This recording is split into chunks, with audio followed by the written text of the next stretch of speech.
안녕하세요, 여러분. 호호 안쌤입니다. 네, 반갑습니다. 감기가 제가 좀 심하게 걸려서 목소리가 조금 또 달라졌죠. 그렇지만 기다리는 선생님들이 계셔서 제가 한번 오늘 목소리가 좀 나와서 다시 이제 여러분들께 영상을 올리도록 하겠습니다. 지난 시간까지는 우리 평가법에 대해서 했었어요. 그죠? 관찰법, 평가에 대해서 했었는데 오늘부터는 드디어 의사소통을 본격적으로 나가보려고 합니다. 자, 시험에서 의사소통에 나오면 많은 선생님들과 우리 학교에서도 학생들이 굉장히 어려워하는 과목이에요. 그런데 어려워하지 마시고 제가 이제 여기에 써주고 설명하는 것들만 여러분들이 똑같이 따라 쓸 수 있고 설명할 수 있다면 여러분들은 시험장에서 분명히 잘 해내고 오시리라 생각합니다. 자, 우리 오늘 나가는 거는 의사소통이고요. 의사소통이라고 하는 것은요, 말이에요. 우리가 말을 하면서 의사소통을 하고 또 글을 쓰면서 의사소통을 하고요. 이 말은요, 어떻게 해야 돼요? 우리 들어야 되죠. 듣기를 해야 되고 쓴 건 어떻게 해야 돼요? 눈으로 읽어야 돼요. 자, 이렇게 의사소통, 언어에는요, 말하기, 듣기, 읽기, 쓰기가 모두 다 들어있는 네 가지 영역으로 구성되어 있는 어떤 학문입니다. 자, 이것에 대해서 우리는 특히 우리는 언어라는 표현을 쓰게 하는데요. 이 언어의 특성을 오늘 첫 시간에 한번 알아보려고 합니다. 자, 암기법인데요. 이렇게 암기하면 좀 더 쉬울 것 같아요. 물론 교과서마다 제가 책을 보니까 책마다 어떤 책은 특성이 3개가 나와 있고 어떤 책은 10개가 나와 있는데요. 사실 이 언어의 특성의 부분은 그렇게 중요한 부분은 아니에요. 그래서 제가 이제부터 설명하는 것에 한 몇 가지 정도 될까요? 한 9가지 정도 될 것 같은데 이것만 외워도 충분합니다. 뭐 모의고사나 다른 시험에서 더 나와서 이게 헷갈려. 그런 거는 아예 그냥 버려도 되는 정도인 것 같아요. 이거는 시험에도 아직 한 번도 나오지 않았고 나온다 해도 가장 중심이 되는 핵심이 나올 거기 때문에 여러분들이 제가 오늘 설명하는 것만 잘 기억하시면 될 것 같습니다. 자, 언어의 특성 어떻게 외우냐면요. 김 선생님, 여러분들은 어떤 선생님이신가요? 네, 저는요, 안쌤입니다. 안쌤. 여기에서는 임 선생님이 나옵니다. 임 선생, 기분 좋게 추가 이체하세요. 자, 이게 암기법이에요. 자, 됐죠? 임이라고 하는 건 뭘까요? 그렇죠. 임의성입니다. 네. 선이라고 하는 것은 뭘까요? 임 선생님, 선이라고 하는 건, 네.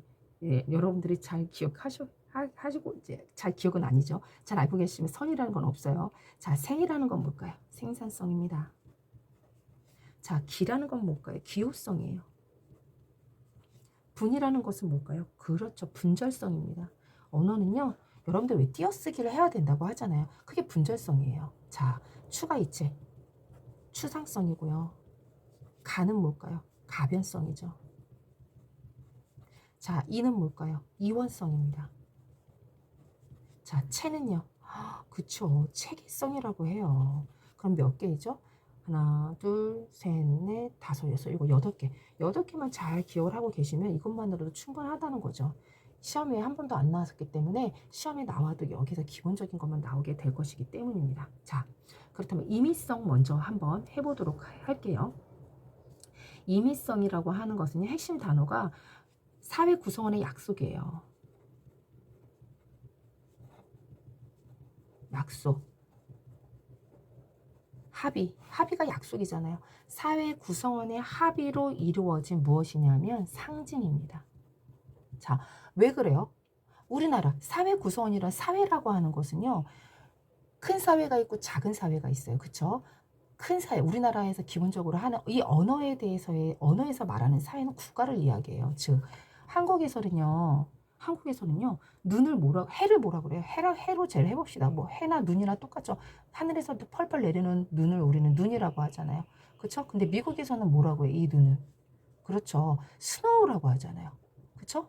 또 어느 나라에서는 또 뭐라 그래요? 예, 나라마다가 중국에서는 설이라고 하고, 눈설자를 쓰잖아요. 자, 이렇게 다 달라요. 달라서 사회 구성원의 합의에 의해서 약속된 어떤 거 상징이라는 거예요. 이게 임의성입니다. 됐죠? 생산성을 한번 설명을 해보도록 할게요. 생산성은요, 언어에는요, 어떻게 보면 굉장히 많은 어휘가 있어요. 어휘는 정해져 있어요. 하지만 정해져 있죠. 정해진 어휘와 문법은 각각 정해져 있죠. 그쵸? 하지만 이것을 혼용했을 때, 섞어 두었을 때는 무수히 많은 문장을 산출해낼 수 있습니다. 자, 문법은 뭐가 있어요? 뭐 평서문 있고요, 의문법 있고요, 뭐 감탄문 있고요, 뭐 이런 여러 가지 몇 개만 있잖아요. 어휘도 여러 가지 용어, 단어가 정해져 있잖아요. 그런데 이 단어를 가지고 사랑해를 갖다가 사랑합니다. 하나, 사랑할까? 두 개, 사랑했어요? 세 개, 사랑해. 또 뭐가 있어요? 사랑뿐이야. 너무나도 많은 이 문법과 어휘를 합쳤더니 너 이거 봐, 이거 무수히 많이 만들어낼 수 있죠. 많은 문장을 산출해낼 수 있다. 생산성 만들어낸다는 거죠. 됐죠? 자, 이번엔 기호성으로 한번 가보도록 하겠습니다. 기호성이라는 것은요, 정해진 형태가 있다라는 거예요. 그쵸? 형태로 나타낸다. 정해진 형태로 나타낸다는 것은 어떤 의미가 있냐면요, 제가 지금 여러분께 이야기를 해요. 이야기를 합니다. 언어라고 하면 여러분들 머릿속에 저절로 이런 언어라는 글씨가 떠오르죠. 이게 형태가 있기 때문에 떠오르는 거예요. 형태. 여러분들 예를 들어서 빗물을 모았어요 라고 하면은 빗물이 모인 게 어떤 모양이에요? 형태가 없잖아요. 지금 물이 5방울 모였어요 이러면 어떤 형태가 될지 모르기 때문에 기억에 머릿속에 딱 떠오르지 않는데, 이렇게 언어는요, 무슨 말을 하면 딱 떠올라요. 그쵸? 숫자도 마찬가지예요. 제가 4라고 얘기했을 때 여러분들 머릿속에 4가 떠오르잖아요. 이런 것처럼 형태가 있다라는 거예요. 그게 기호성이에요. 정해진 형태로 나타낼 수 있다. 그게 기호성입니다. 됐죠? 자, 분절성. 제가 처음에도 말씀을 드렸지만 언어는요, 어떤 단위로 분절돼요. 단위로 분절된다. 자, 어떤 뜻이에요? 언어라는 것은 제가 사랑해요. 예를 들어서 사랑해요. 보고 싶습니다. 언제 만날까요? 이게 하나로 통으로 묶어지는 게 아니라 사랑해요. 떨어지잖아요. 보고 싶어요. 떨어지잖아요. 언제 만날까요? 떨어지잖아요. 자, 이렇게 언어라는 것은 분절돼요. 그래서 문장으로도 나타낼 수 있고, 그 다음에 우리가 또 이렇게 띄어서 음절로도 나타낼 수 있고, 그쵸? 단어로도 나타낼 수 있잖아요. 이런 것처럼 언어라는 것은 어떤 기본 단위로 분절된다는 거예요. 정해진 단위가 있고 분절될 수 있다라는 거예요. 이 단위는 뒤에 가면 하겠지만 뭐 음절로도 분절할 수 있는 것이고, 그 다음에 뭐 형태소로도 분절할 수 있는 것이고, 단어로도 분절할 수 있는 것이고, 문장으로도 분절할 수 있는 것이고, 그 다음에 단어로도 분절할 수 있는 것이고, 여러 가지 형태로 나눌 수 있다라는 거, 분절성입니다. 자, 추상성에 대해서 한번 해볼까요? 추상적이다. 추상적이다. 이거는 뭐 형태가 어떠라는 거예요? 관련이 있다 없다, 형태가 없다라는 거예요. 즉 언어는요, 실제 사물하고 닮지 않았다는 거예요. 유사성이 없다라는 거예요. 자, 제가 눈이라고 하는 글을 이렇게 썼어요. 그런데 이 눈이 하늘에서 펄펄 내리는 이 눈하고 닮았어요? 안 닮았어요? 안 닮았잖아요. 제가 개라고 합니다. 강아지는요, 이렇게 생겼잖아요. 뭐 이렇게 제가 뭐 대충 그려본다고 해봅시다. 이거 뭐 고양이 같긴 하지만 뭐 이렇게 이 개하고 이거 닮았어요? 안 닮았잖아요. 하지만 중국의 상형 문자는 닮았잖아요. 근데 우리나라 글은 안 닮았단 말이죠. 그래서 추상성이라는 거예요.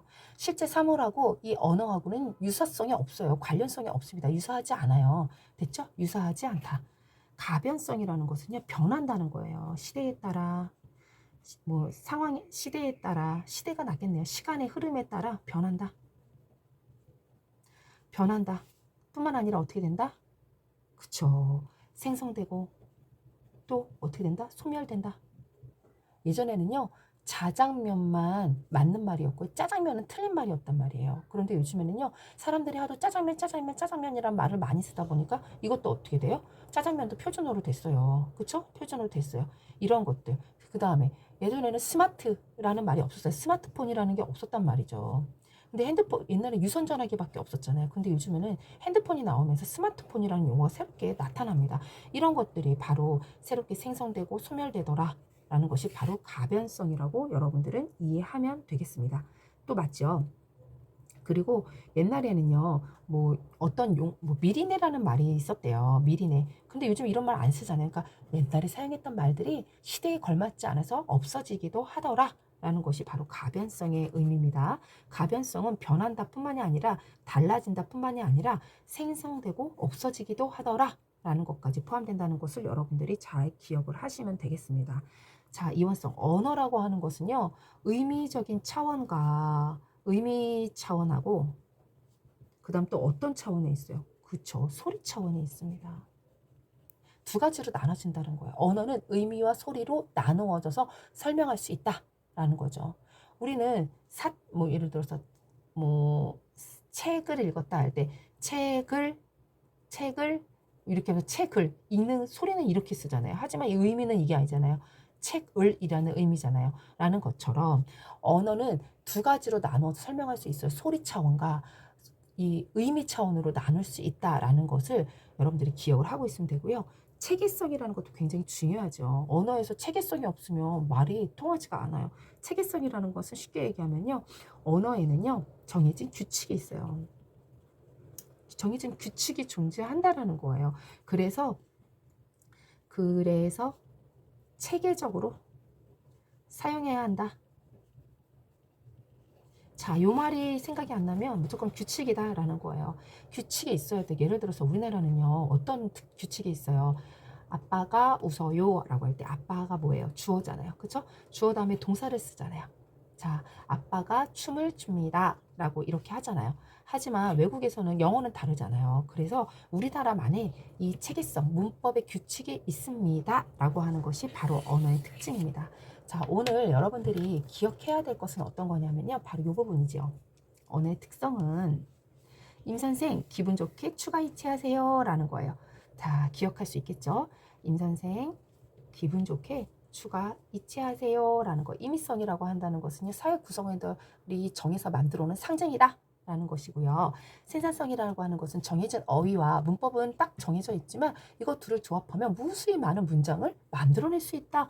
자, 헷갈리면 안 돼요. 만들어낸다고 그래가지고 계속 만들어낼 수 있다. 새로운 것을 만든다. 그래서 가변성이라고 하면 안 돼요. 문장을 새롭게 산출해내서 다양한 이미 정해져 있는 어휘하고 문법을 가지고 다양한 문장을 산출해낼 수 있다라는 거예요. 산출해낸다는 거 됐죠? 자, 기호성이라는 것은요. 제가 이야기하면 라고 했을 때 숫자 4가 떠오르고 엄마라고 하면 여러분들 머릿속에 엄마라는 글자가 떠오른다는 것은요. 정해진 형태로 나타낼 수 있기 때문이에요. 됐죠? 정해진 형태가 머릿속에 떠오르는 것은 정해진 형태가 있기 때문이에요. 자, 됐죠? 이게 기호성입니다. 분절성. 우리 그 언어는요. 끊어읽기가 가능하고요. 그다음 문장으로도 떼어낼 수 있고요. 단어로도 떼어낼 수 있고요. 음절로도 떼어낼 수 있어요. 그래서 분절할 수 있다, 나눌 수 있다라는 이야기가 나오는 분절성. 추상성이라고 한다는 것은요. 실제 삶을 하고 닮지 않았어요. 언어는요. 그쵸? 닮지 않았습니다. 추상성이에요. 가변성, 시대의 흐름에 따라서 언어는 변하기도 하고 새로 만들어지기도 하고 사라지기도 하더라 라는 것을 기억하면 되고요. 이원성, 두 개로 나누어진다라는 뜻인데 의미와 소리체계로 나눠낼 수 있다 라는 것을 기억하면 되고요. 체계성이라는 것은 언어에는요 정해진 규칙이 있다라는 거예요. 이 규칙에 맞지 않게 말을 해버려. 우리 왜 영어 배울 때 그렇게 말 많이 하잖아요. 뭐 문장을 뭐 you are beautiful, you are beautiful 이렇게 얘기를 해야 되는데 뭐라고 얘기하냐면요. beautiful 하고 그러니까 뭐라고 그래야 될까? 언어를 처음 접하는 사람들이 그냥 beautiful, you 이렇게도 막 하잖아요. 그래서 사람들이 막 웃기도 하잖아요. 이런 것처럼 언어에도 정해진 어떤 문장의 규칙이 있더라. 그래서 사투리 쓰는 그 외국인들 보면은요, 너가 너 먹어, 많이 먹었어, 많이 막 이렇게 왔다 갔다 하는 거는 문장의 규칙, 체계성을 익히지 못했기 때문이에요. 사람이 되게 체계적이다라고 할 때 그 사람이 어떻게 한다는 거예요. 계획을 세우고 실행을 하고 평가를 하면서 되게 규칙 있고 순서에 따라서 어떤 행동을 하는 사람을 우리는 체계성이 있다라고 하잖아요. 언어도 마찬가지로 정해진 순서에 따라 문법의 순서에 따라 문법의 규칙에 따라 언어가 이루어져 있다라고 하는 게 체계성입니다. 자, 언어의 특성, 임선생 기분 좋게 추가 이체하세요 라는 것 잊지 않으시길 바랍니다. 자, 여러분 여기까지 해서 오늘 처음 시간을 마치도록 하겠습니다. 언어의 특성 잊지 마시고 시험에 나온다면 잘 맞춰보시기 바랍니다. 감사합니다. 호호 안쌤이었습니다.